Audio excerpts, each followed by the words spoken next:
Halo teman-teman, tahukah kalian, di tahun 2026 ini, ekonomi Indonesia punya senjata yang sangat besar. Bukan cuma soal teknologi tinggi di kota besar, tapi justru datang dari akar rumput kita, yaitu sektor pertanian. Hari ini, kita akan membahas tentang agrikultur kreatif. Bagaimana seorang petani tidak lagi hanya mengolah tanah, tapi bertransformasi menjadi kreator ekonomi yang mendunia. Yuk, mari kita simak.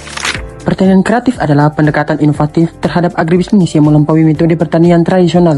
Ini melibatkan ide-ide kreatif, teknologi, dan strategi pemasaran untuk mengubah petani dari produsen bahan mentah menjadi kreator ekonomi bangsa yang dinamis dan berdaya saing.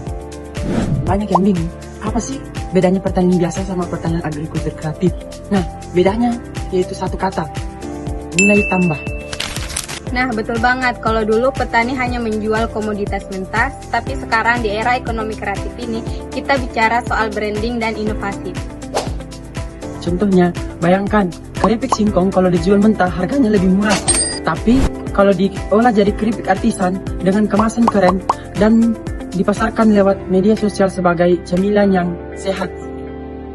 Harganya bisa naik berkali-kali lipat. Disitulah kreativitas bekerja, mengubah sesuatu yang bisa menjadi produk gaya hidup bernilai tinggi. Ada 3 pilar utama yang bikin agrikultur kreatif kita makin kuat di tahun 2026 ini. Pertama, digitalisasi. Kita sekarang punya banyak aplikasi agritech yang memudahkan petani langsung terhubung ke pembeli di kota, bahkan luar negeri. Nggak perlu lewat tengkulak lagi. Kedua adalah hilirisasi. Kita nggak cuma ekspor bahan mentah, tapi kita juga mulai bikin produk turunan seperti minyak esensial dari rempah-rempah atau produk kecantikan organik. Dan yang ketiga, agrowisata. Menjadikan kebun sebagai tempat belajar dan berwisata bagi masyarakat urban. Ini menciptakan ekonomi baru di desa tanpa merusak alam. Jadi, tantangan kita sekarang adalah bagaimana anak muda seperti kita mau ikut terjun ke dalam dunia pertanian dengan cara yang kreatif. Karena menjadi petani di tahun 2026 bukan berarti ketinggalan zaman.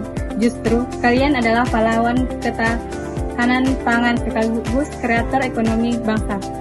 Yuk, mulai sekarang dukung produk tani lokal dan kembangkan ide kreatif. Dari petani menjadi kreator ekonomi bangsa adalah pentingnya peran sektor pertanian sebagai tulang punggung pembangunan ekonomi nasional dan perlunya transformasi petani dari sekedar produsen bahan mentah menjadi pelaku ekonomi yang inovatif dan berdaya saing. Saya Apriansa Dan saya Marifa. untuk Indonesia Kreatif 2026. Mari bertani, mari berkarya.